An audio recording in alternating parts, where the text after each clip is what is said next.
Hello and welcome to School Shop. My name is Cameron and today I want to show you how I built my very own Bartop arcade using some very basic woodworking skills. At any point during this video, if you take a look down in the description, you can see my parts list and how much everything cost at the time of making this video. Things might have changed since then, so I apologize if that's the case. Without further ado, let's go ahead and take a look and see how I did this.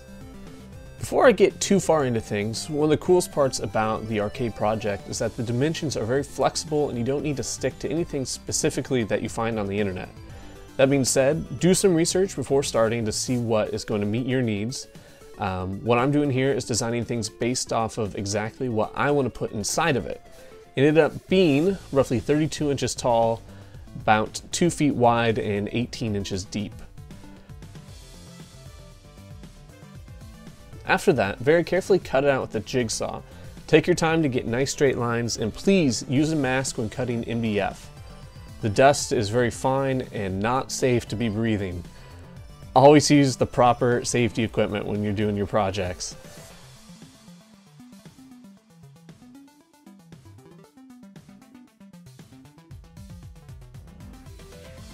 I then did some rough sanding just to straighten out my cuts as needed.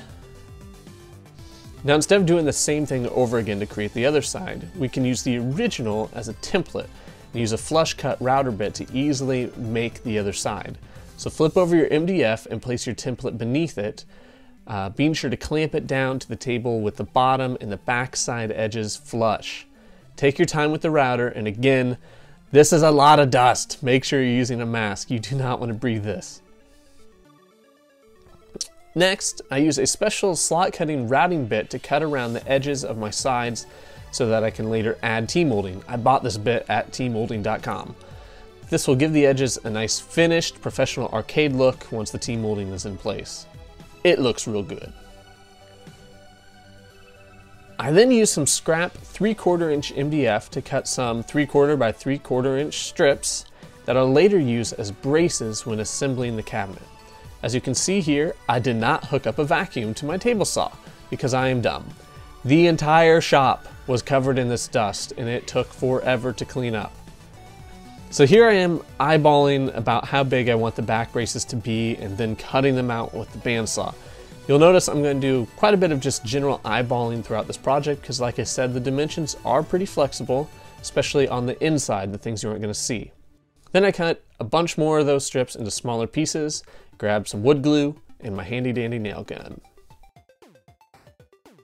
I spread glue on one piece and then used a clean piece as a spacer.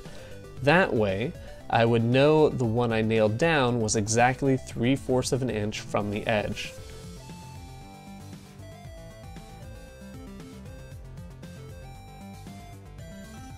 Then I pulled the clean one away, and you can see I'm doing the same thing here on the back.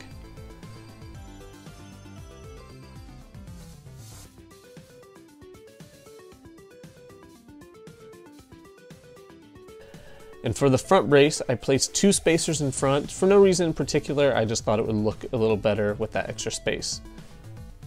Now you'll notice as I do at the top, I did not use a brace here at the top or bottom of the marquee area for a reason I'll show you here soon. After all the braces are in place, it might roughly look like this.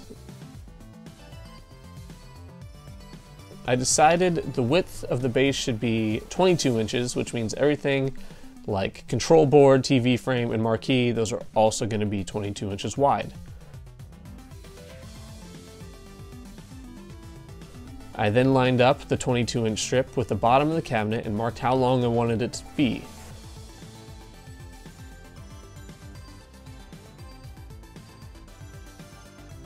After that, I decided how long to make the roof and cut that out as well. Then, using some wood glue and my nail gun, I attached the bottom, top, and other side. One of the best parts of using the braces is that they allow you to drive most of your nails from the inside, leaving the outside clean and free of nail holes. After that, this thing is already starting to look like an arcade cabinet, and it's looking pretty good.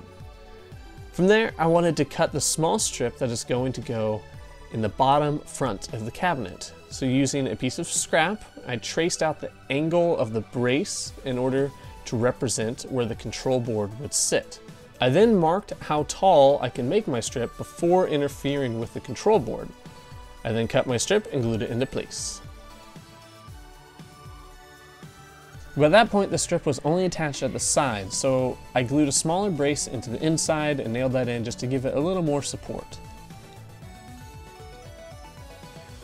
From there, I roughly measured out how long to make the control board. When finished, the control board is actually going to tuck underneath the TV frame, so it doesn't really matter if you make it too long.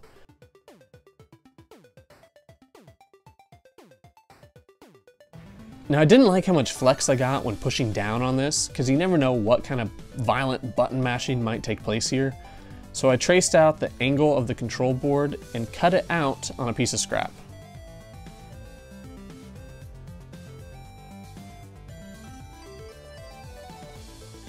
I also included a 3/4 inch square cut so it could fit over that inside brace I put earlier.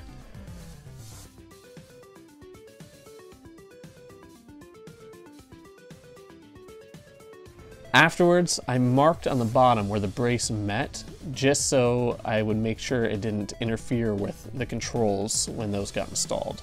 Then one more time, I used my slot cutting bit to put a slot across the front of the control board for future T-molding. Next, to make the bottom part of the marquee, I did a bit of measurement to make sure that it was exactly parallel to the top of the cabinet. I then carefully glued and nailed this into place while staying right on that line.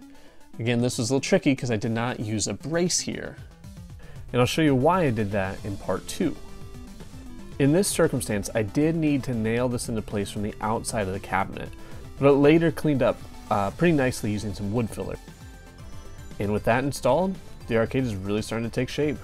Thank you so much for checking out part 1. If you're still interested, take a look at part 2.